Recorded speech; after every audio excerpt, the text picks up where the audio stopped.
ETF index mutual funds నేర్చుకుని stock మార్కెట్లో రాణించాలనుకుంటున్నారా? వెంటనే ఈ నెంబర్కి కాల్ చేయండి. Hi viewers, India's largest digital media network Suman టీవీకి స్వాగతం. ప్రస్తుతం మనతో ఉన్నారు motivational speaker and language trainer Vijaya Bangaru Amma. అమ్మ నమస్తే అమ్మ. నమస్తే రావి గారు. అమ్మ, మామూలుగా ఒక్కొక్కరి చూపు ఒక్కొక్కలాగా ఉంటుందమ్మా.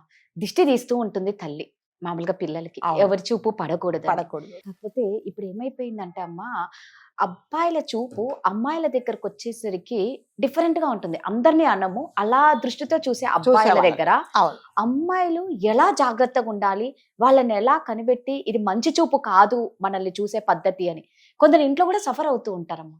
అవును. ముఖ్యంగా కొంచెం మైండ్ సెట్ కొంచెం ఉన్నవాళ్ళు, సరిగ్గా లేని ఆడపిల్లల ఇళ్లలో మామలని, బాబాయిలని, అవును. అన్నలని, తాతయ్యలని, సో అది పేరెంట్స్ కూడా వీళ్ళ చూపు మన పిల్లల మీద ఇలా ఉంది అని పేరెంట్స్ ఎలా జాగ్రత్తగా ఉండాలి, కొంచెం ఊహ తెలిసిన ఆడపిల్లలు కానీ టీనేజ్ పిల్లలు కానీ ఎవరైనా అమ్మాయిలు ఎలా జాగ్రత్తగా ఉండాలి? మీరు మంచి ఇది అడిగారండి. మీరు అన్నట్టుగా నిజంగానే అంటే ఆ, ఒక అబ్బాయి ఒక అమ్మాయిని చూసే విధానంలోనే అమ్మాయికి తెలిసిపోవాలన్నమాట. అది. అంటే జనరల్ గా మామూలుగా ఎంతమంది రోడ్డు మీద వెళ్తుంటారు, ఇలా చూస్తాం వెళ్ళిపోతాం. ఒక అబ్బాయి అమ్మాయిలని పర్టికులర్ గా అంటే అలా చూసినప్పుడు అంటే మీరు అన్నట్టుగా డైరెక్ట్ గా మీద పడి రేప్ చేస్తేనే రేప్ చేసినట్టు కళ్ళతో. కాదండి. మాటలు అంటేనే రేప్ చేసినట్టు కాదు. మీ Correct అమ్మా. చర్యల ద్వారా కూడా ఒక అమ్మాయిని మీరు హట్ చేస్తే అది కూడా ఒక రకంగా మీరు రేప్ చేసినట్టే నిజమే కదా, ఎక్కడ కదా? పడితే అక్కడ ఎంత చూస్తూ. అంతే కదా. ఇప్పుడు బస్ స్టాప్లలో నుండి బస్సుల కోసం చాలా మంది అమ్మాయిలు వెయిట్ చేస్తూ ఉంటారు. ఉమ్. కొంతమంది బ్యాచ్, కొంతమంది మగవాళ్ళు, మళ్ళీ నేను చెప్తాను, కొంతమంది మగవాళ్ళు ఈ అమ్మాయిలను ఇబ్బంది పెట్టాలనే ఉద్దేశంతోనే బస్ స్టాప్లలో Yes, ఉండే వాళ్ళని నేను correct. చూసా తెలుసా. ఇప్పుడు ఒక బస్సు వస్తుందండి, ఒక ఉమ్. బస్సు వస్తే బస్ జనరల్ గా ఇటువైపే చూస్తారు, ఎవరైనా మీరైనా నేనైనా ఎవరైనా కదా. అక్కడ ఏం చేస్తారంటే కావాలని ఆ మగ పిల్లలు అక్కడికి వచ్చి నిల్చుంటారు. ఇంకా ఓని నిల్చున్న వాళ్ళు ఊరుకుంటారా, ఒక రకమైన సైగలు చేయడము. ఇంకా నేను కొంతమందిని చూశాను రాధగారు, నేను కెమెరా ముందు చెప్పాలా గుర్తు నాకైతే తెలీదు. అంటే వాళ్ళ ప్రైవేట్ పార్ట్స్ కూడా చూసిన సంఘటనలు ఉన్నాయన్నమాట. ఏం చేయాలో అర్థం కాదు వాళ్ళు. ఎవరికి చెప్పుకోవాలో అర్థం కాదు. ఒక రకమైన సైగలు చేస్తారు. ఆ, అసలు వాళ్ళను అంటే వాళ్ళ చర్యల ద్వారా కూడా ఇది చేస్తారు. అంటే నేను పబ్లిక్ లో ఉన్నాను, ఈ పని చెయ్యకూడదు అని. అంటే బాగా చదువుకున్న వాళ్ళండి. పోనీ పిచ్చి కొడుకు వాడేవాడో వాడు తెలియదు అంటే పోనీ పిచ్చోడు అనుకో, పర్పస్ఫుల్ గా చాలా మంది అవునమ్మా, మీరు ఇలా చెప్పింది చూసారు. కరెక్ట్. రీసెంట్ గా చూసా ఎయిర్పోర్ట్ లో కూడా ఒక అమ్మాయిని చూస్తూ చూస్తూ బ్యాగ్ అడ్డం పెట్టి మీరు అన్నట్టు అట్లాగే చేశాడు. అలాగే చేసాడు. Private అలాగే part పక్కన అంటే ఆ ఎమోషన్స్ తట్టుకోలేక ఆ పిల్ల నా అమ్మాయిని చూస్తూ Oh. వీడు ఏం చేస్తాడో, వీడు ఒంటరిగా ఏం చేస్తాడో, ఒక భర్త భార్యతోనో, ఒక అమ్మాయి అబ్బాయితో ఏం చేస్తాడో అది చేస్తారు వాళ్ళు. ఇంకా ఏం చేయాలి అమ్మాయిలు, ఏం చేయాలి చెప్పండి. ఎక్కడ ఉండాలి? బస్ స్టాప్లలో ఉంటే ఇదే టార్చరు, ఎక్కడన్నా స్కూళ్ళల్లో ఉంటే ఇదే టార్చరు, మరి ఎక్కడైనా స్కూల్ అదంటే కాలేజీలలో ఇదే టార్చరు. అంటే అమ్మాయిలను మీరంటే ఎలా తట్టుకోవాలి అంటే, ఎలా తట్టుకోవాలంటే అక్కడి నుంచి అంటారు కదా, దుష్టులకు దూరంగా ఉండడం. ఎక్కడ ఉంటారంటే దుష్టులకు దూరంగా? బస్ స్టాప్ లో. మరి బస్ ఎక్కొద్దా? పని చేసుకోవద్దా అమ్మాయిలు? ఎక్కడికి వెళ్ళకూడదా? మరి ఎక్కడ ఉండాలి?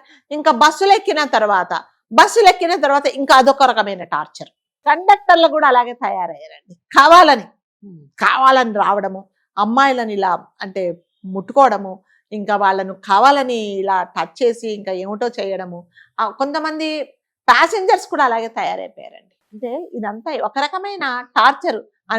నేను మళ్ళీ ఇందాక చెప్పినట్టుగా మీరు మనుషుల మీద పడి రేప్ చేయనక్కర్లేదండి. ఇలాంటి చర్యలు చేసినా కూడా చాలా తప్పు.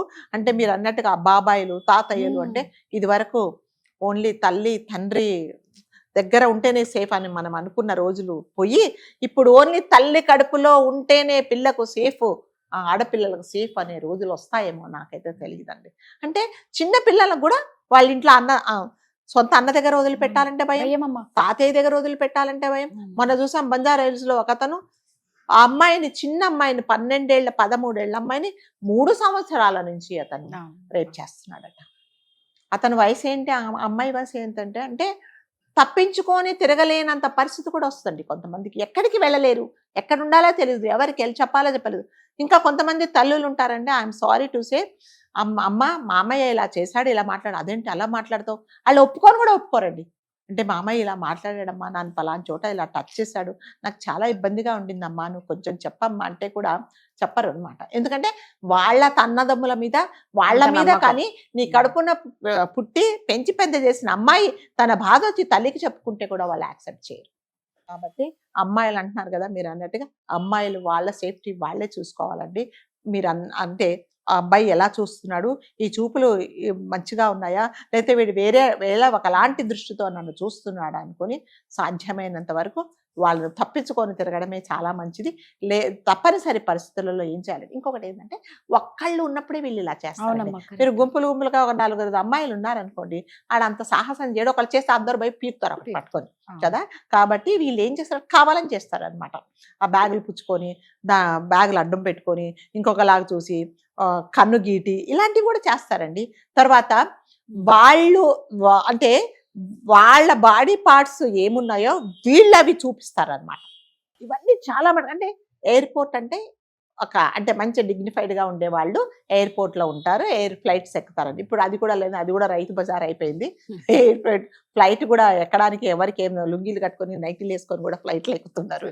సో దాంట్లో పెద్ద స్టేటస్ అంటూ ఏమీ లేదు. అక్కడ కూడా ఇలాంటి వాళ్ళే జత ఎక్కుతున్నారు అనమాట. ఏం చేయాలంటే అలాంటి వాళ్ళని ఏం లేదండి, నేను ఒకటే సలహా ఇస్తాను అమ్మాయిలకి, పట్టులాగి కొట్టేయడమే అంతే.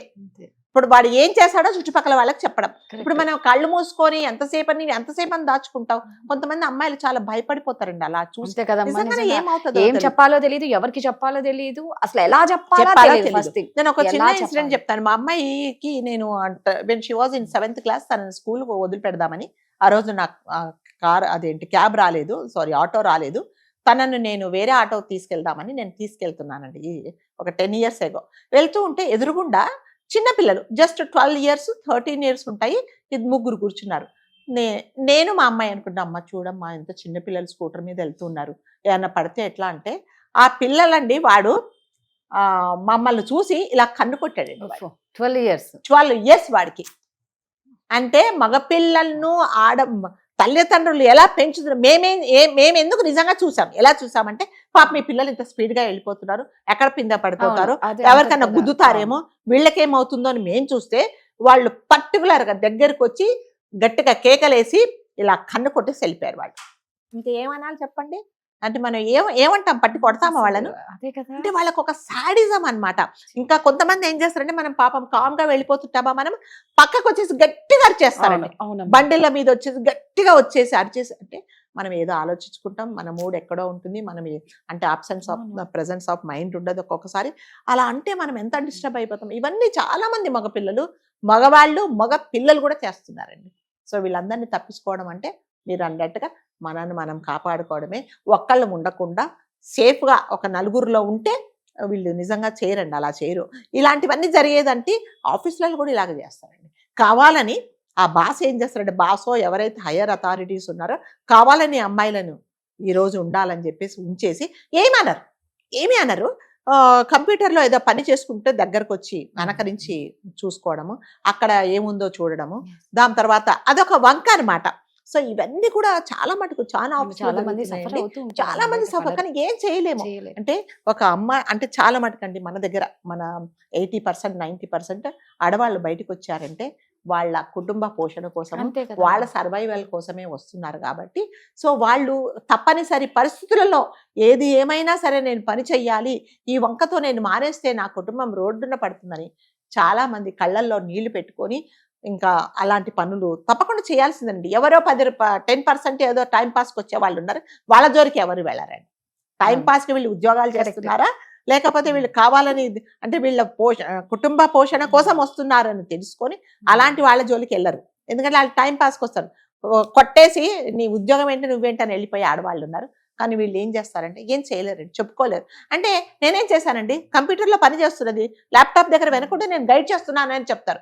వాడికి తెలుసు వాడు ఏం చేస్తున్నాడు, కానీ చెప్పడం మాత్రం అలాగే. ఆమె కూడా ఎవరికి ఏం కంప్లైంట్ చేయలేదు. నేను కంప్లైంట్ చేస్తే చెప్పండి, కావాలని అనమాట ఇలా ముందు నుంచి వంగేసి ఆ ల్యాప్టాప్ అదేంటి కీబోర్డ్ పట్టుకొని చాలా మంది అలా చేసే వాళ్ళు కూడా ఉన్నారు, చాలా మంది ఉన్నారు.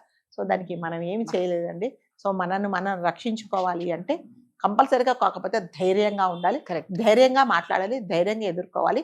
నువ్వు దూరం నిల్చొని మాట్లాడు అనేది మనం కంపల్సరీగా చెప్పాల్సిందేనండి. లేకపోతే వీళ్ళు ఇట్లాగే రెచ్చిపోయేసి మన మీద పడరు, ఏం చేయరు, ఏం ముట్టుకోరు మనను, కానీ వాళ్ళ చర్యల ద్వారా మనల్ని హర్ట్ చేస్తారు. కరెక్ట్ గా చెప్పినారమ్మా. నిజంగా ఇది చాలా మందికి ఎదుర్కొనే సమస్య, సమస్య చాలా ఇది. మంది ఎదుర్కొనే సమస్య. సో మనకు మనమే స్ట్రాంగ్ గా ఉండాలి, ధైర్యంగా ఉండి ఆ టైంలో ఎవరు పక్కన లేనప్పుడు నిజంగా భయం వేస్తది. ఎవరన్నా పక్కన ఉంటే ఒక ముందడుగు వేసి అంతే. పట్టన ఒకటి బస్సులలో ఏం చేస్తారండి పాపం, వాళ్ళేదో నిల్చుంటే వెళ్ళేసి వాడికి ఏం వాడు ఇంతలా షూస్ వేసుకొని కాళ్ళు దొక్కేస్తారు. ఆ ప్రాణం పోతుంది అనమాట. నిజమే. ఇంకా అసలు ఇందులోంచి వాడు ఎక్కడికో వెళ్ళిపోతాడు. ఏం చేయాలి, మళ్ళీ పిలిచేసి కావాలని తొక్కాలన్నమాట. అంతే. నువ్వు కొట్టక ముందే మనం కొట్టేయాలన్నమాట. అంతే, అప్పుడు అంతే. కానీ ఇది రాదు. నిజమమ్మా, కరెక్ట్ గా చెప్పారు. Thank you.